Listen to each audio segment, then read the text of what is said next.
guys, welcome to my channel. My name is ReadingBear and I hope you are ready for some more stories. And today, we'll take a look at some new Entitled People content. If you enjoyed my content, please don't forget to subscribe to my channel and post some bear emojis in the comment. And now, let's dive right into the stories. First one is titled, How I Got a Store Manager Fired for Selling My Property to a Karen Mom. I'm 26 male and am both autistic and have severe PTSD from some childhood trauma caused by both of my parents that I really don't want to get into. I'm on a few different medications for depression and migraines and have to live in Section 8 housing that I just moved into a few months ago after being on the waiting list for years. I don't like being touched or loud noises, and I certainly don't like seeing anyone take my stuff. When I moved to this city for the Section 8 housing, I'd been gifted a brand new Razor Kick scooter by a friend to get around my new area with, and I love it. It's black and made a bit sturdier than typical ones for an adult to ride and has bigger wheels. It also isn't sold in the local stores, but they have similar looking ones in the bike department. And obviously, I don't just leave it outside when I go into a store. I fold it up and put it in my cart while shopping. I look kinda twitchy, so most people leave me alone, and I'm just fine with that. But touch me without consent or take my stuff and be ready for a massive freakout. I went down the canned food aisle and started browsing the chunky soup. When I picked what I'd wanted and put the cans in the cart, I noticed my scooter was gone, and there was a woman with a kid fast walking away while carrying it. I shouted after them to return my scooter, but they ignored me, so I abandoned my cart to give chase. When I caught up to the lady and the kid, I tried to take my scooter back, and the kid screamed so loud my eardrums felt like they were gonna pop. And the Karen mom shoved down while yelling something I didn't hear because my ears were ringing and my brain just stopped working for a moment. A manager noticed the commotion and came to see what the trouble was. I didn't even get a chance to speak when the Karen mom started calling me a creep and was demanding I be thrown out. I kept trying to explain what really happened, but the Karen just kept yelling over me. We were separated and I was made to sit in an office.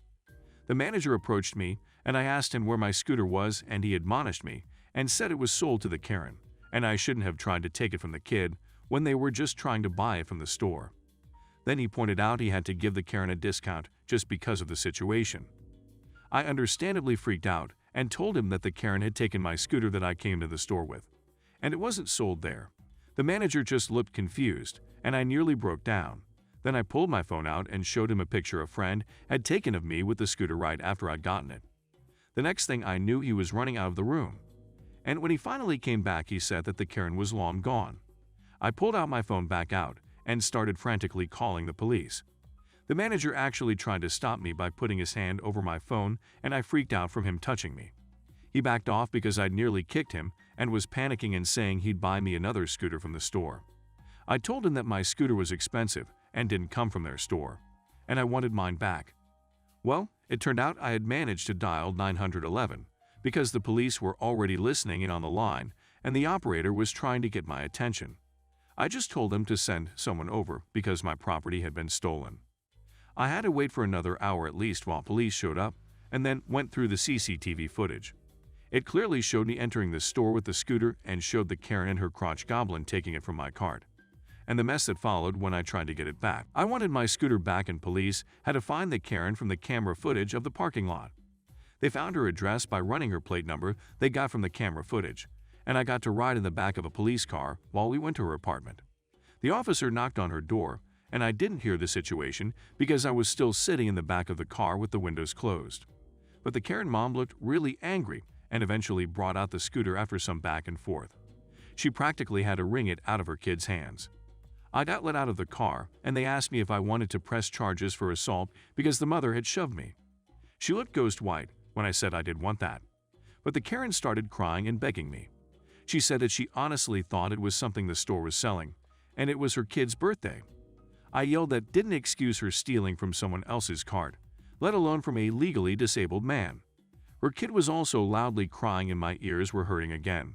So I said I wouldn't press charges on her if she didn't come near me or my stuff again.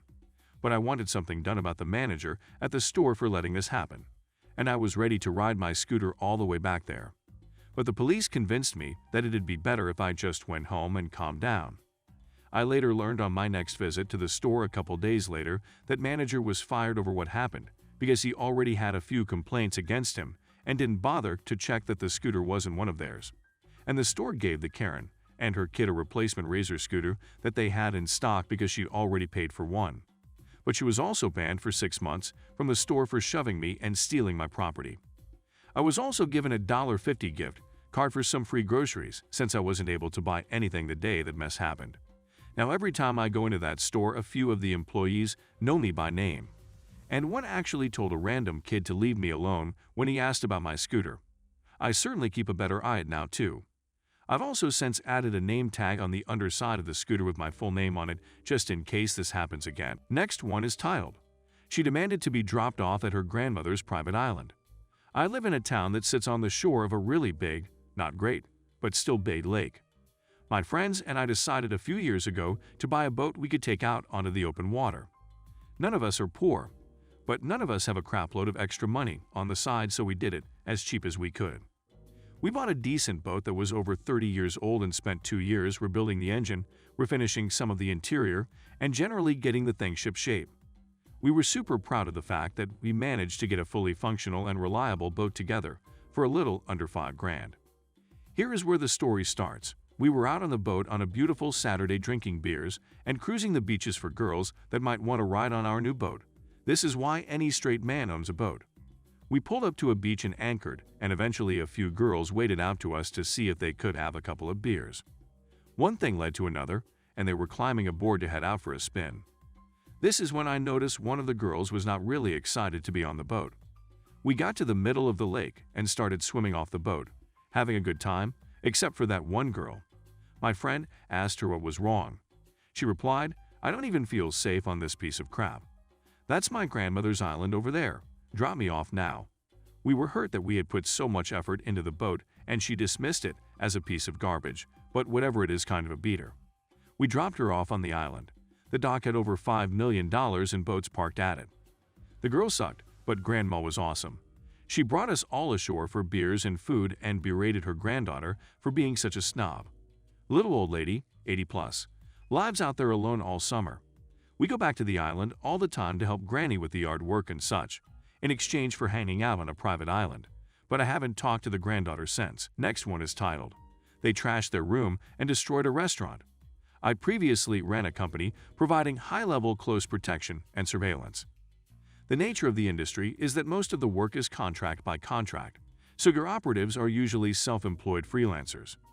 Middle Eastern plus some Asian and African nations, particularly those that were of the Muslim faith, prefer female operatives to look after their wives' female children and boys up to age 12. And this about the experiences of our regular female operatives, I'll call her Kate, who had done some work on a separate contract looking after the daughters of a well-known Middle Eastern/African/Asian. I won't be more specific for obvious reasons, dictator whilst they were on a private visit to the UK. Basically, the girls were feral. Their father had little involvement in their lives, and everyone else was terrified of the consequences of challenging them. On a trip to the north of England city, they were staying in an exclusive hotel. As regularly occurred with these sort of visits, a whole floor was taken for their stay. Here they proceeded to trash the room, use towels as toilet paper, drop food on the floor, threw things at the staff, leave soiled clothes around, etc. On the second day, they were booked into an extremely exclusive restaurant where a separate private dining room had been booked for them and their entourage. They started a food fight, smashed plates, went out of their own dining room, and insulted the other diners and went into the toilet and made a terrible mess. Then it was a shopping trip. They went into a shop, took things off the rails by the armfuls and were walking out. When Kate pointed out the items would have to be paid for, they told her that they didn't have to pay for anything. The shop should be glad of the business. When this was refused, they ripped some of the clothes and ran out of the shop. All Kate could do was give the name of the relevant embassy to the poor shop owner. These were small boutiques, and run after her charges. Kate had had enough, got the girls back safely to their rooms, housed them, informed the entourage, her agency, and the hotel security she was leaving, and walked out. First and last time she had ever done this, and she had vast previous experience with the challenges of dealing with the offspring of the uber wealthy. Last one is titled, "He Got Me New Pajamas on Demand." I had a friend that I always kind of looked at like he was tragic in a sense. His mother had killed herself when he was young, and he had found her. His father was very cold and often busy, but was friends with my father, so we were two only children that were often stuck with each other. Except he was popular, and I was not. He was 4 years older than me too, but he was always so ridiculously kind to me. If he had friends over, which he often did, he'd include me in everything and make them be nice to me. They were very wealthy. I feel like wealthy isn't even a word that can express how much money they had. The father had a mansion in a very exclusive guard-gated community, and he bought another mansion across the street for his son to live in when he was like 15. They had a ridiculous car collection that he had full access to. He had a Duesenberg, for Christ's sake. Just chilling in the garage, that was the nicest garage you've ever been in your life. His home was decorated by an interior decorator, and he had everything. He had a black American Express card. Well, everything but parents really. If I'm to be honest, our dads were not the nicest people. They wanted us to always stay out of their hair, and they were partying womanizers sometimes. I remember sitting in my friend's room one evening and the adults were being very loud. I went out on the balcony and looked down to the pool, and there were a dozen nude women acting like idiots. My friend came out and scooped me up and took me inside and colored with me. I am telling you all these details so you can get a feel for him. I'd grown up with him in a way. When I moved to Palo Alto, we never saw each other over the next few years. He had always been my only friend really, but then in Palo Alto, I made all these friends and he was like a junior and senior, so we didn't keep in touch much. We would write emails sometimes or chat if we both were online. This was back in the days of AOL. Lol. He invited me to his graduation party and insisted I come. I flew into town and was met by him, and he nearly walked right past me. I guess he had assumed I stayed 12 years old. Do you have any bags? Nope, just my carry-on.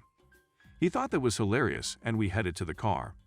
There was a bag person that asked if he'd need any assistance further. I hadn't realized he'd been like escorting us in a way. Got us on the elevator, had the cross guard close the gate so we don't have to wait to cross for the taxis, called ahead to the valet to let them know to get the car ready to go so we didn't have to wait for it either. My friend rolled his eyes and said, "I think we got it," and handed the guy money. He was rude, but I figured the guy had done all that on his own and then wanted to tip and knew my friend was rich so kinda was messed up too. He had a cell phone which was super fancy, and it had internet on it. I was like, wow. Lol. He was like, "You want one too?" And I was like, "No way, I just like yours." And he wanted to know what kind of phone I had. I didn't. So we stopped, and he bought me his same phone for like $1,500 when all was said and done, and didn't even bat an eye. Put me on his plan too. I asked how many people he had on his plan, and he said 22 people. I was like, what? He said he hates not being able to get a hold of people. Now this was back when phones were expensive, and they charged by the minute. On a side note, he really would get upset if you didn't answer right away. God save you if you missed his call. At the store he was very short with the people, and went as far as asking one of the employees why another female employee was speaking to him. Then in front of everyone, he turns to me and says, "I hate it," when the help tries to be your friend. Do your job and shut the duck up. Awkward silence. I was mortified and said sorry to the girl, and he was shocked. Why are you apologizing to this girl? She isn't anyone. She doesn't care, right? The girl agreed. He laughed and gave me a hug and said I was always the sweetest girl. He didn't seem to see anything wrong with how he treated people. Fast forward to his house, and it was amazing. There were caterers, bartenders, DJs, fire-breather people.